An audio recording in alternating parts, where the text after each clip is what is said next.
Ja, ek het 'n vriend gehad wat sê hy kom tussen Springs en Benoni. Hy was nie eens op Brakpan Benoni. Maar nee. Ja, dis 'n groot voorreg om vanoggend met julle God se woord te kan deel. En net voor ek begin die boodskap, ek het vanoggend 'n gebedsversoek ontvang van Sonja. As skoonmaak Chrissy Eis het hierdie week hartaanval gehad en sy is in ICU op hierdie stadium, soos ons net gou kan intree. Ons wonderlike Vader, baie dankie dat U die groot geneesheer is. Here, en wat Chrissy hierdie week hartaanval gehad het, maar Vader, ons wil bid, Here, dat U in hierdie oomblik by haar sal stilstaan. Vader, dat U groot hand van genesing daar sal uitsteek. Here, U sê van guns en dat U sal oprig, Here, uit hierdie siekte. Vader, en dat mag lei tot eer en verheerliking van U groot en uitsonderlike naam. Ons verklaar genesing oor daardie liggaam, Here, deur dit wat Jesus Christus vir ons aan die kruis verrig het, in Jesus naam alleen. Amen. Geliefdes, ja, die woord wat ek vanoggend op my hart het om met julle te deel gaan oor keuses.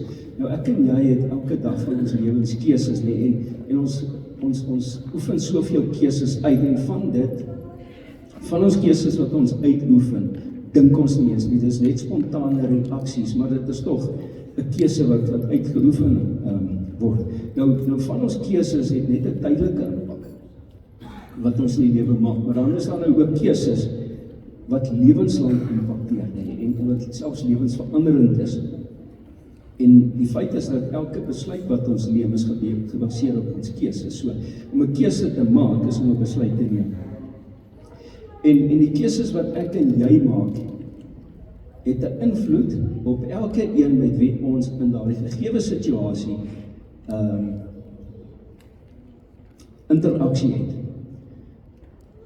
En dit behoort ons te noop om te versigtig te wees met die keuses wat ons uitoefen in hierdie lewe.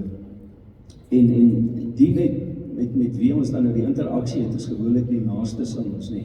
Ons families, ons vriende, ons geliefdes, maar selfs dan in medegelowiges en in ons werksomgewing. So, oral waar ek en jy beweeg en ons keuses uitoefen, impakteer dit iewers in iemand se lewe, dit wat daarmee saamgaan, die interaksie. En ons keuses is 'n keuse hoe ons teenoor ander optree. Maar daardie optrede van ons gaan ons verantwoordbaar wees voor God die Allerhoogste. Hy hou intens dop hoe ek en jy met ons medemens omgaan. En verskoon, hierdie keel is 'n bietjie kriebelrig hierdie week, maar ons vertrou die Here gaan vir ons deurdra. Ja, so ons het 'n keuse, wil ons kwaad word oor 'n situasie, gaan ons iemand vergewe wat ons te nagekom het, en ons het 'n keuse of ons wat aanstoot neem van dit wat iemand gesê het of nie gesê het nie. Right, en dan sê ek ook, ons keuses het 'n invloed op die verloop van ons lewens, ons besluit oor ons geloof, ons studierigtings, ons beroepe, morele waardes, hoe ons fondse bestee, die aankoop van bates en voertuie en voeding en verhuising en emigrasie, al hierdie tipe van keuses beïnvloed natuurlik ons lewens weer, en sommige van dit met verreikende gevolge. En nou die ding is ook nie, om nie 'n keuse te maak nie, is 'n stilswygende keuse. Want jy tog, elkeen het 'n bias, elkeen het 'n vooroordeel. Jy is of vir of teen 'n saak. Nou, om net blootstil te bly, en op sigself is ook reeds 'n keuse wat jy gemaak het. En dit waarmee ons dan gekonfronteer word. Goed, ons leer deur ons keuses en veral deur ons verkeerde keuses, want dis daai verkeerde keuses wat geneig is om ons in die hakskene te kom byt. En alhoewel dit nie altyd noodwendig permanente skade het of permanente gevolge het nie,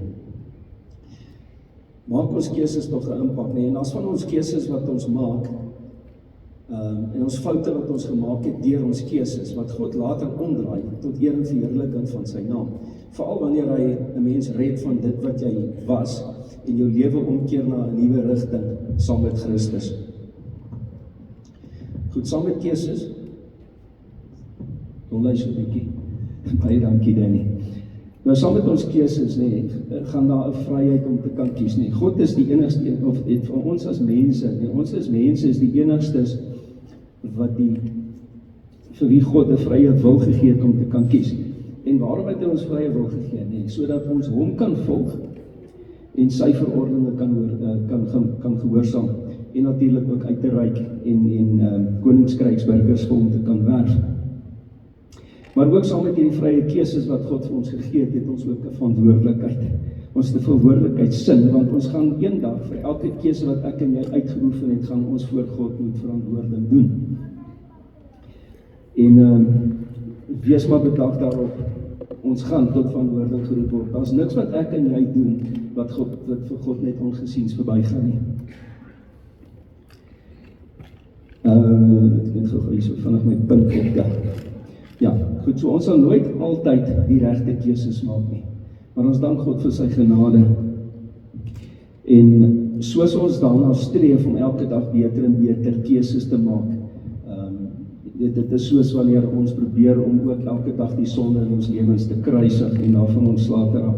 Nou ja, daar is 2 tipes keusesvorming of besluitneming wat by die mens dan nou betrokke is en sommige, die eerste punt is, sommige van hierdie keuses, vinnige keuses, dit gebeur met ander woorde outomaties of instinktief, en dit gebeur baie keer vir daardie tipe van keuses, steun ons op ons eie kennis en vorige ervarings. Dink maar aan 'n situasie, en jy loop nou hier bo by Noord-Rand se autobaan. Want die ouens hulle kom ons nou nie die spoed na hierso nie. Nou kom daai kar aan teen 100 km/h, hier loop jy nou met jou pakkies daar van Food Lovers af oor na jou wooneenheid wat aan die ander kant van die pad is. Op daai oomblik as daai ou aankom, dan gaan jy nie vir hom sê, haastige haasie, gee laat ek net eers gou bereken, hy kom nou teen 'n spoed van, as hy teen 100 km/h ry teen 27 meter per sekonde na my toe. Ek wil net eers gou bereken of ek gaan veilig wees. Nee, as hy aangejaag kom, dan jy gaan die pakkies maar laat val en hardloop, jy kan maar altyd later weer 'n brood gaan koop. Maar dit is daai tipe van vinnige reaksies en daai keuses wat ou dan nou kan uitoefen. Dan die tweede tipe keuse wat ek en jy het, is dan nou die meer ingewikkelde keuse. En is heeltemal die teenoorgestelde van die maklike en vinnige keuses, want die impak hiervan is veel groter. En die besluitnemingsproses is stadiger, meer deeglik, meer doelgerig, meer analities. En alle beskikbare feite word dan nou deeglik oorweeg en geëvalueer en beredeneer. En na deeglike oorweging word daardie besluit dan nou geneem en geïmplementeer. Daardie keuse van ons. Nou dit waarborg nie altyd, al het ons deur al die feite gewerk nie, waarborg dit nie altyd vir ons sukses nie. Maar verskoning. Dit waarborg nie altyd vir ons sukses nie, maar net gaan my punt hierso optel, daar sy. Maar die kans op ons sukses, wanneer ons dit dan sorgvuldig ontleed het, geanalyseer het, is ons kans op sukses net soveel groter. Goed, om enige keuse te maak, het ons inligting nodig. En die verkeerde inligting lei tot verkeerde keuses. En ons het in baie gevalle het ons die geneigtheid om, wanneer ons voor keuses te staan te kom, ons vorige ervarings of ander se ervarings of raad na te volg, vir alles ons nie weet oor 'n spesifieke gebeurtenis nie. Nou ek weet dat ons almal wel altyd die regte keuses maak.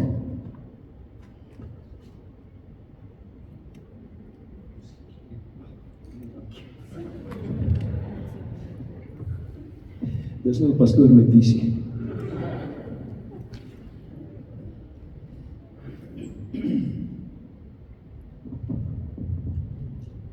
Nou ja, waar was ons? Ja, ons almal wil die regte keuses maak, en het jy al ooit gewonder hoekom vir ons sommige van die keuses wat ons gemaak het op sekere besluite geneem? Hoekom het ons dit gedoen? As ons kyk van die faktore wat ons keuses van besluitneming beïnvloed, dan is die invloede ons keusesvorming of besluitneming. En dan sê die sielkundiges, daar's vele invloede wat impakteer op ons keuses. Dis dinge soos ons voorkeure, ons vooroordele, insette van geliefdes, families en vriende, selfs van drukgroepe, en natuurlik ons eie verwagtinge. Dit wat ons dink vir ons tot voordeel gaan wees in hierdie situasie, Dis daai tipe van keuses wat ons dan nou sou wil hê. En dan in sommige gevalle dan speel die emosies 'n baie groot rol met die vorming van keuses. En dan mag dit dan nou keer dit wees wat ons redes soek om 'n vooropgestelde idee wat ek en jy het te bevestig. En hoe ek en jy wil hê 'n sekere situasie moet uitspeel. En dan is ek geneig om jou keuses te baseer op die uitkoms wat jy wil hê. En dan soek jy nou vir feite wat dit nou wat jy wil hê gaan bevestig. Goed, maar alle keuses wat ons het, is nie noodwendig altyd negatiewe nie, want alhoewel baie weet om emosioneel te dink oor 'n ding, kan baie keer vir jou veral negatiewe keuses, of negatiewe emosies kan vir jou 'n verkeerde keuse kan maak, want jou rasionele denke word versteur deur jou negatiewe emosies. En dan het ons dikwels dan 'n verkeerde uitkoms of ons is spyt na die tyd oor die besluit wat ons geneem het. Goed, daarteenoor is daar positiewe emosies, en dit lei tot weer dan ook tot kreatiewe en innoverende keuses. En ons as mense is geneig om in enige situasie beskikbare feite te oorweeg en te besluit wat 'n voordeel vir ons daarin is. Goed, ons moet ook 'n gedagte hou dat sekere mense mag met vooropgestelde idees na jou toe kom. Met ander woorde, die inligting wat hy vir jou gaan voer, hy weet klaar wat is die antwoord wat hy eintlik uit jou wil hê. En die inligting wat hy nou vir jou voer, en die verkoopsmanne weet al hoe werk daai tipe van goed, Hy lei jou so stapie vir stapie om te sê, yes, okay, ek kan vaar en ek koop. So, ons moet maar bedag wees op daardie tipe van keuses ook, en die druk wat hy nou in daardie situasie dan nou ervaar. En dan moet ons besef dat sommige mense is emosioneel baie meer sensitief as ander, en ander is eenvoudig net emosioneel afgestomp. En wat daartoe kan bydra is eenvoudig die lewe waarin ek en jy blootgestel was deur ons lewe. As jy heeltyd met die hart van die lewe, die hardheid van die lewe in aanraking was, is jy geneig om ook vanuit daai ervaring goeders te evalueer en besluite te neem. Want as jy in so 'n moeilike situasie is, dan voel jy dikwels ek staan alleen, ek moet die hele wêreld alleen beveg, en as niemand wat my ondersteun nie. Om terug te kom tot ons emosies, dit is, soos gesê, dit is baie gevaarlik, om net op die emosionele vlak dan emosies of besluite te neem, Ek herinner julle net aan wat Prof het gesing het op 'n stadium, wat hy gesê het, as gevoelens hoegenaamd die besluite misraak, dan was daar nooit die kruis nie. Goed, maar prys die Here, daar's 'n Bybelse alternatief wat ons kan help in die besluitneming. En ek gaan 'n paar skrifgedeeltes met julle deel, en die Bybelse alternatief is natuurlik die beste alternatief, en dit is om na die Here toe te gaan vir enige raad wat ek en jy nodig het om 'n besluit te neem. In Spreuke 3 sê vir ons om op die Here te vertrou en op ons eie insig staat te maak nie. God is immers alomteenwoordig, alwetend en almagtig en in staat om enige situasie aan te keer te verander en om te draai tot eerverheerliking van sy naam en tot ek en jou se voordeel. En boonop is daar niks vir die Here onmoontlik nie.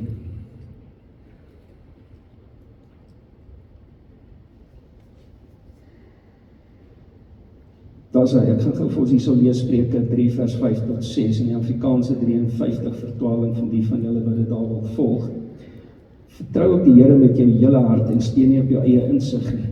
Die nuwe lewende vertaling sê, vertrou die Here met alles wat jy het. En dis nou daar op vers 5 en dan kom vers 6 wat sê, en ken hom in al jou weë, en dan sal hy jou baie gelyk maak. En dan is dit natuurlik lekker om te weet, dat Heilige Gees kan vir my en jou toedeel met 'n gees van onderskeiding, wat beskikbaar is vir elke gelowige. Hier is een van julle, vir wie die gees van onderskeiding nie beskikbaar is nie. Wanneer ons in 'n situasie kom en ons het die Here se raad en wysheid nodig, die maklikste is gaan net na die Here toe in alle opregtheid en sê, Here, hier weet ek nou regtig nie wat om te maak. Gee asseblief vir my die wysheid en die insig en leer vir my, Here, hoe om die regte besluite te neem in enige situasie. Die volgende skrifgedeelte wat ek dan nou ons wil voorhou is in Jakobus 1 vers 5, en ek lees uit die Afrikaanse 2020 vertaling.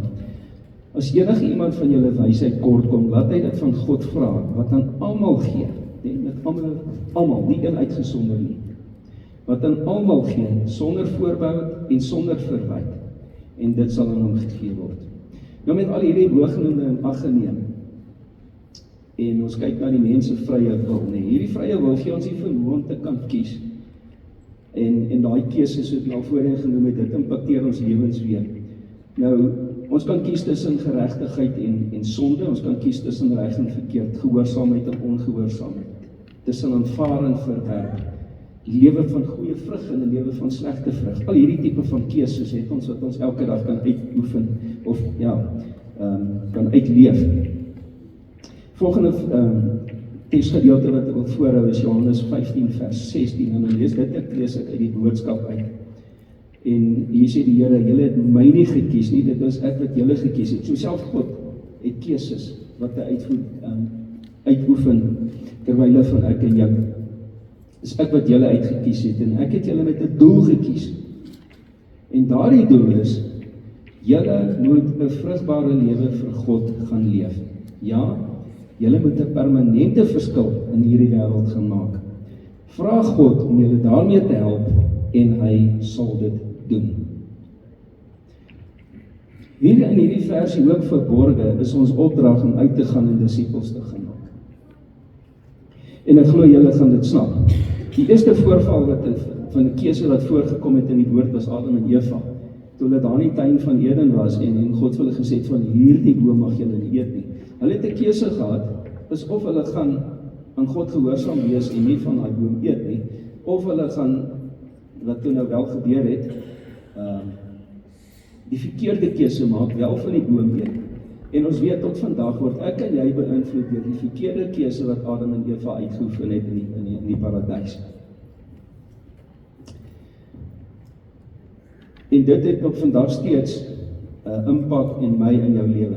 So is daar ook dan Abraham wat sy geboorteland verlaat het, en hy het gekies om God te glo en God te volg op die belofte wat God vir hom gegee het. En mag ons elkeen op daardie vlak van ons lewens kom, waar ons, wanneer ons 'n woord van God ontvang, vasstaan daarop en glo, want dit is 'n keuse. Ek en jy het 'n keuse, wil ons dit wat God met ons deel aanvaar, of wil ons nie aanvaar nie. God gaan nie agter jy, ek en jou kom staan met 'n sweep en sê, ek gaan jou nou Piet, tot jy nou begin my woord aanvaar nie. Ons het 'n vrye keuse, maar soos ek al voorheen gesê het, ons het 'n verantwoordelikheidsin.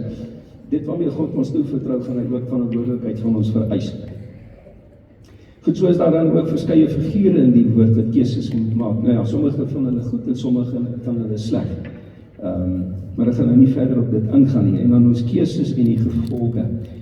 Die gevaar van ons vrye wil is dat sommige van ons keuses tot sondes kan lei. En ons weet die loon van die sonde is die dood. En dit lei tot 'n verdoemende ewigheid. So, dan ons sonde, soos ek al gesê het, is 'n keuse. Ons kies om te sondig of nie te sondig nie. En Paulus gee vir ons in Galasiërs 5, gee vir ons dan hierdie verskillende, noem hy die verskillende keuses, waarna hy dan met die Galasiërs gesels. En wat ons eers nou gaan kyk is die sondige keuses, of die slegte vrug. En daarna sal ons na die goeie keuses en die goeie vrug kry. So, die van julle wat wil volg in julle woord Galasiërs 5 vers 15 en dan 19 tot 21, dit gaan nou handel oor die slegte keuses. En ek lees vir ons hier, dat is nou weer eens die boodskap wat ek kom dan nou gelees het. My broers en susters, God het julle na hom toe geroep, sodat julle vry kan wees. Moet asseblief nie hierdie vryheid misbruik as 'n verskoning om sonde te doen nie. Met ander woorde, daar's 'n keuse. Daai vryheid moet ons nie misbruik om sonde te doen nie. Die belangrikste wat jy moet doen is om mekaar lief te hê. Weereens 'n keuse. Dis 'n keuse wat jy uitoefen om jou naastes lief te hê. En wanneer jy regtig vir mekaar omgee en lojaal teen mekaar is, selfs dit is 'n keuse. Doen julle presies wat God van julle vra. Die hele wet van God word in een enkele sin opgesom. Jy moet vir ander mense net soveel omgee soos vir jouself. Die 53 sê, jy moet ander mense lief hê soos jouself. En selfs dit is 'n keuse. Dan vers 15, as jy altyd aan die beklei is, en dis 'n keuse of jy wil bekleierig wees of nie. En as julle mekaar soos 'n trop kwaai honde byt en verskeer, bly daar later niks meer van julle oor nie. 'n Mens kan duidelik sien watter mense gekies het om deur hulle sondige begeertes oorheers te word. Hulle doen mee aan verskriklike seksuele sondes, weer eens 'n keuse. Hulle lewe is vol onreinheid en goddeloosheid. En hulle aanbid 'n spul afgode en hou hulle besig met waarsêery. Nou ja, waarsêery in moderne vorm is hierdie karavane wat partykeer so op die hoeke staan met die uitnodig, jy kan ook binnekom en dan gaan hy tannie nou so in 'n glas Marlboro vaskyk en vertel wat in jou lewe gaan gebeur. Daai is die boosheid. En dis 'n keuse wat ek en jy maak. En daar's 'n negatiewe geeskonnektasie aan daardie as jy nou so gegaan het en daai tannie met haar groot glas Marlboro gaan besoek. Weer eens 'n verkeerde keuse. Ok, kom ons gaan nou net verder, dis nou die waarsêery, né? En dan is daar, lees ek nie verder in daai versie, hulle loop oor van haat en twis. Nou ja, daar's daai wat baie twisgierig is, né? Ek het nou so, onlangs het ek 'n videoklipie en ek wil net so vinnig deel, 'n videoklipie ontvang van die dame wat nou so sit en sy skrul deur pappa se foon. En sy kom op 'n naam of sy sê van jumper cables. Hy sê, Sy sê dat, who's jumper cables? Hy sê, it's you. Me? Hy sê, yes, you always want to start something.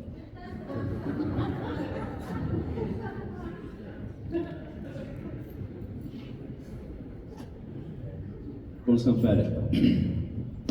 Goed, en dan sê hy, hulle gaan niemand iets nie. Nou dit ken ons ook, dit is daai tipe selfsugtige ouens. Nou hierdie karaktereienskappe, hy sê die volgende paar woorde wat ons nou gaan op die klemtoon lê. Hierdie tipe van karaktereienskappe kan jy sien, dit is wat normaal in daardie tipe van natuurlike lewensuitkyk voorkom, nie. Hulle gaan niemand iets nie, hulle is aggressief, selfsugtig en altyd besig om te stry en verdeeld onder mekaar. Weer eens keuses. Hulle lewe is vol jaloesie. En die een drankpartytjie na die ander is hulle kos, hulle gee hulle oor aan vieslike uitspattighede en nog baie ander slegte dinge. Nou al hierdie goeters is keuses.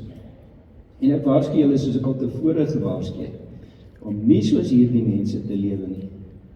En Paulus sê hierso vir onthou dat die mense wat so lewe nooit 'n plek in die koninkryk van God kry in God se nuwe wêreld nie.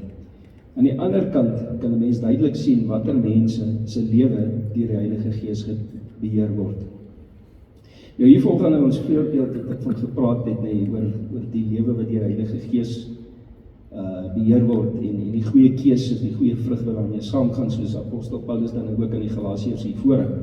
En dit het hy dan nou wel gedoen in Galasiërs 5 vanaf vers 16 tot 18. En dan gaan ek ook vir ons lees en weer eens uit die boodskap ook 22 tot 25. Nou vers 16 begin hy, julle moet julle lewe deur die Heilige Gees laat beheer. Ok, punt nommer 1, daar's 'n keuse.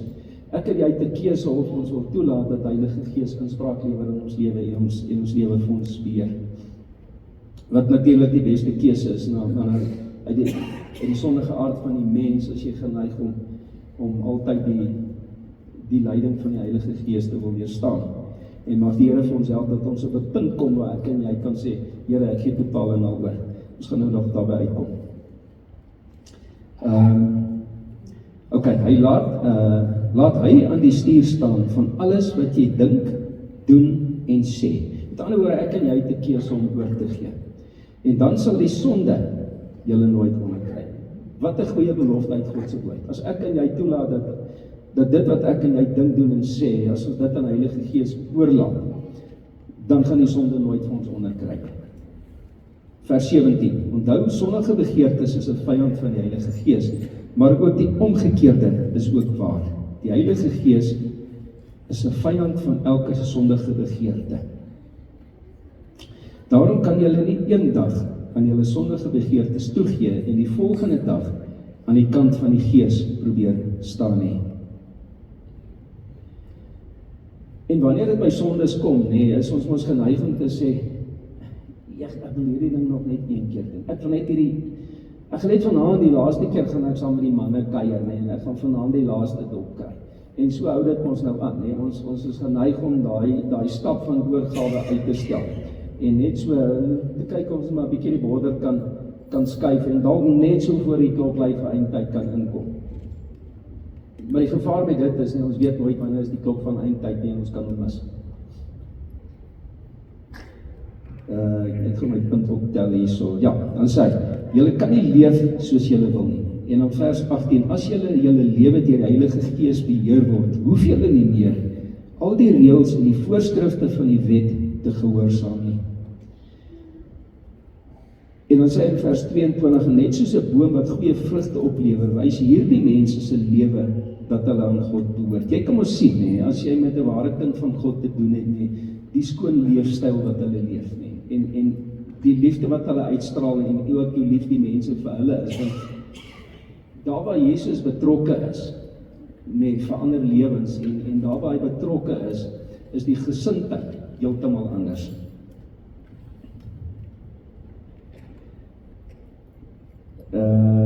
Vers 22 het ek dan gelees, ja. Ok, dan lees ek verder op vers 22, hulle lewe is vol vreugde en vrede wat van God afkom, wat hulle ken en wat van God kom, ken en ervaar hulle. Dit is die voordele om dan nou 'n lewe te leef wat deel is van die leiding van die Heilige Gees. Hulle verdra ander mense, met ander woorde 'n keuse, en sonder om ooit lelik met hulle te wees, weer eens 'n keuse. Hulle straal vriendelikheid en warmte uit. En daarom wil ander graag in hulle teenwoordigheid wees, soos ek nou net so pas genoem het. En hulle doen goeie dinge vir ander mense. Met ander woorde 'n keuse. En hierdie goeie dinge is nou ook soos onder andere hierdie onlangse uitreik wat ons gehad het, nee, om na die minder bevoorregtes uit te reik en ook hulle lewens net 'n bietjie op te helder en die lewe net vir hulle makliker te maak, want ou gaan baie keer deur goeters en jy leef in omstandighede, maar jy besef nie waar 'n ander ou leef nie.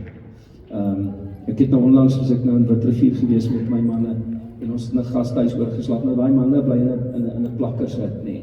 En een van my manne het, toe ons van die werk afkom, weet jy, hy is in my badkamer in. En ek sê toe vir hom, en hy vat lank hoor, en die volgende dag, dis dit weer dieselfde storie, ek sê vir hom, eers betanger, but you taking as long as a woman. Hy sê, no sir, I'm just chillaxing. Toe besef ek, weet, hierdie ou het nie daai tipe voorreg by sy huis nie, hy bad in 'n skottel. So, om nou tot daai goeders blootgestel te word, nee, is vir hom net eenvoudig, wow, dis om in die koning se paleis te wees. En daai tipe van goed met 'n ou gedagte. Ja, okay, met ander woorde, okay, en dan, die wat deur die Gees gelei word, jy kan altyd op hulle reken, met ander woorde, hulle is betroubaar, omdat hulle self dik en dun op God kan vertrou, met ander woorde, hulle leer ek kan op God vertrou, so dit wat ek by God sien, wil ek ook uitleef, met ander woorde, ek wil so wees, dat ander mense ook my betroubaar kan vind, en op my kan reken, wanneer dit nodig is. Hulle is vol deernis en ontferming. Met ander woorde, hulle gee om vir mense. Hulle sien 'n ou se nood raak en is bereid om 'n pad met die persoon te stap. En die Gees stel hulle in staat om hulle self goed te beheer, sodat die sonde nooit oor hulle hoogtyd vier nie. Nou hierdie vers sluit nou aan by die boonste versie wat ons net nou gelees het, sodat die reëls en die voorskrifte van die wet, dat jy dit nie hoef te gehoorsaam nie. Maar dit is wanneer die Gees in jou kom, dan gaan die Gees jou so verander, dat jy in elk geval daardie sondes afgesterf het, en nie meer daarin deelneem nie.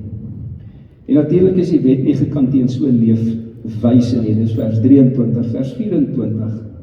Elkeen wat in Christus glo, moet so leef, want al ons sondige begeertes is saam met hom aan die kruis vasgespijker. Die Gees het ons splinternuut gemaak, daarom moet ons toelaat dat hy ons lewe bestuur. Met ander woorde, ons het 'n keuse. Wil ons toelaat dat die Heilige Gees ons lewe bestuur. En ons weet uit ervaring dat nie almal is bereid om beheer oor te gee nie, want ons voel as ons nie in beheer is nie, gaan die goetertjies bietjie haaiwaai raak. Maar dit is die beste plek om te wees, is om aan die Here oor te gee, sodat sy Gees ons kan lei. Wanneer ons ons eeuwig in die Here. Hy sien alles, in elk geval die volmaakte prentjie van bo af. Ek en jy leef hierso. Ons sien nie wat hier gebeur nie. En God weet al hierdie goede. So aan hom oor te gee, is in elk geval die beste. Daar's geen beter keuse wat ek en jy kan maak, as om aan God oor te gee nie. Ok, want al ons sondige begeertes is saam met hom in die kruis vasgespijker. Die Gees het ons blind en niet gemaak. Daarom moet ons toelaat dat hy ons lewe bestuur. Hy moet besluit wat ons dink, sê en doen. Nou dit sluit net weer aan of bevestig net wat ons in vers 16 gelees het. Dat ons Heilige Gees toelaat om dit wat ons dink, sê en doen te beheer.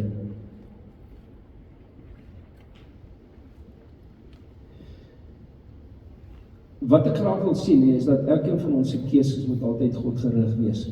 Met ander woorde, die lewe wat ons lei moet tot God se eer en uitbreiding van sy koninkryk wees. En ek lees nou vir ons gou hierso uit Kolossense 3 vers 2. En die 53 vertaling gaan ek net vanaf noem sê, bedink die dinge daarbo. Nou in die boodskap sê hy, nie toelaat hierdie dinge wat vir Jesus belangrik is nie, vir julle wat nie vir Jesus belangrik is nie, vir julle te belangrik word nie. Ek praat van die tydelike aardse dinge, waarmee julle partymal so besig kan hou. Bestee liewer al julle tyd aan dinge wat vir Jesus belangrik is. Dink daaroor na, praat daaroor en doen dit. En dit bring ons by 'n baie ander belangrike keuse. Ekskuus tog. Wat ek en jy moet uitoefen, en dit is die keuse om Heilige Gees in jou persoonlike lewe en in ons dienste te verwelkom. Heilige Gees het 'n afspraak met elke persoon in elke diens. En wanneer ons Heilige Gees bedroef deur 'n nuwe Heilige Gees geleentheid te gee, dan word ander mense indirek 'n geleentheid misgun om te kom op 'n plek waar die Here hulle wil hê. En dit is ongelukkig so dat daar baie mense, selfs mense wat hulle self Christene noem, wat nie bereid is om Heilige Gees in hulle lewens toe te laat of in hulle dienste nie. Want hulle voel as die Heilige Gees hier begin beweeg, gaan daar 'n klomp mense weggejaag word. Dit is nie so. God is in beheer en God is die een wat siele nader roep. Nie ek en jou se agenda en die programme wat ons aanbied nie. Dit is net bloot vermaak, maar God, Heilige Gees, is die een wat lei tot bekering en mense se lewens handomkeer kan verander.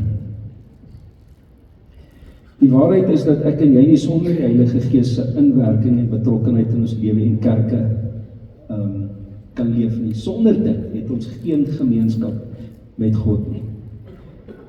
Want die oomblik wanneer ek en jy tot bekering kom nie, dan kom Heilige Gees en dan raak hy inwonend in elkeen van ons. En dis om daardie rede nee, wat ons moet toelaat en oorgee aan Heilige Gees. En ek wil so ver gaan om te sê, nee, as jy nie Heilige Gees in jou lewe toelaat nie, wanneer jy nou gesê, nee, ek het nou die bekeringsgebed opgesê. Nee, dit is 'n gebed. Dit op sigself gaan jy nie red nie. Dit gaan oor jou gesindheid wanneer jy daai gebed bid. En of jy, wanneer jy daai besluit geneem het, Heilige Gees gaan toelaat om inwonend in jou lewe te hê. As jy nie Heilige Gees in jou lewe het, dan gaan jy nie die goeie vrugte dra nie. Dan gaan jy slegte vrugte dra. En dan het ons gelees, die wat slegte vrugte dra, gaan nooit in God se koninkryk ingaan nie. So wanneer jy slegte vrugte dra, nie Heilige Gees in jou lewe toelaat nie, betwyfel ek jou bekering. Goed, ons het vandag steeds 'n oorgawe om 'n keuse om 'n oorgawe aan die Here te maak en 'n ewige lewe saam met Christus, of die ander alternatief is verwerping van God se aanbod om Jesus aan te neem, en wat daarop volg is dan nou die ewige verdoemenis.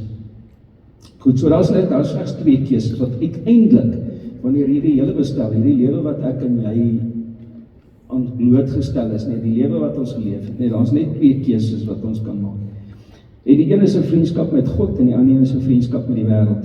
En nou is dit so dat sommige ouens verkies om gemak en welvaart te stel bo 'n verhouding met God, want hy dink sodra ek nou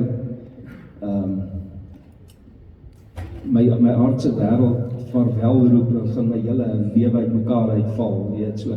En hulle gemaksone is hulle welvaart en hulle gemak.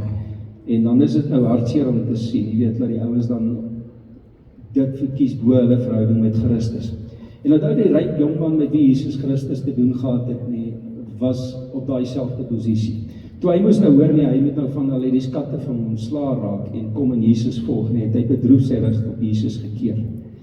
En ons weet wat die einde daarvan is, En dan is daar natuurlik ander vir wie die vriende en invloedryke mense se siening belangriker is as bekering en 'n oorgawe van God. Goed, ek wil afsluit met die volgende skrifgedeeltes. Deuteronomium 30 vers 19 en hier het Moses vir die volk gesê, in die Nuwe Lewende Vertaling, en vandag gee ek aan jou die keuse tussen lewe en dood, seën en vloek.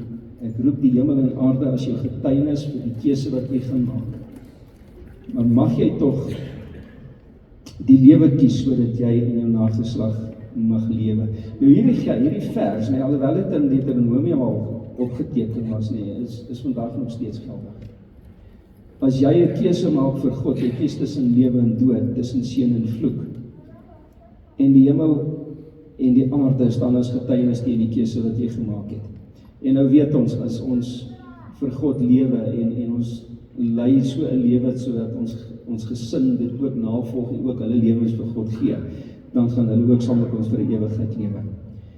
Die volgende teksvers wat ek dan net wil voorhou is Josua 24 vers 15, waar Josua nou vir die Israeliete gesê het, maar as dit verkeerd is in julle oë om die Here te dien, kies julle dan vandag wie julle wil dien, of die afgode aan die ander kant die rivier wat julle voorouers gedien het, met ander woorde die lewe wat hulle toe nou al ongewoond was, of die gode van die Amorite, in wie se land julle woon, met ander woorde hulle heilige bestel, dit waarmee hulle dan nou elke dag mee te doen het. Maar let op wat Josua hierso sê, hy sê, maar ek en my huis, ons sal die Here dien. En ek wil sê net, omdat ons 'n vrye wil het om God te volg en sy verordeninge gehoorsaam, laat ons reg kies en reg lewe. Wie is daar wat vanoggend wil sê, Here, ek het al verskeie verkeerde keuses gemaak. Help my en vergewe my vir die verkeerde keuses en help my om die reg te stem. Is daar so iemand vanoggend? As 'n paar ander ons gaan daarvoor ook bid. En dan is daar die volgende uitnodiging wat ek wil maak. Is daar enige iemand wat al gesê het, ek het nog nooit 'n besluit vir Jesus geneem? Almal hier 'n besluit al vir Jesus geneem? Kyk, dan is ons bly. Vader, U sien die hande wat voor U opgegaan het, Here, en ek skaar my by hulle, Here, want ek self het al verkeerde besluite geneem. Vele van hulle, Here, wat vir my nie goed was nie. Here, en ons wil bid, Vader, dat U ons sal help en ons sal vergewe vir verkeerde besluite wat ons geneem het. Here, en geef ons die wysheid, geef ons 'n gees van onderskeiding, sodat wanneer ons voor situasies te staan kom, Here, dat ons die beregte besluit kan neem. Vader, dat ons gedagtes koninkryk gerig sal wees. En Here, dat wanneer ons keuses moet maak, Here, dat ons dit sal heroorweeg en evalueer om te besef, Here, wat die impak van ons keuses ook op ander se lewens is. Help ons asseblief daarin, Here, dat ons waarlik goeie vrug sal dra en dat ons sal oorgee aan Heilige Gees om vir ons te lei in elke situasie van ons lewens, Vader. Want ons besef, Here, en ons lees ons kyk na die voordele uit hierdie goeie vrug gedeelte, Here, dat dit by verre die beste keuse is. Help ons asseblief so daarin, Here, is ons gebed in Jesus Christus se naam. Amen. Dankie, pastoor. Ek wil net so net in hierdie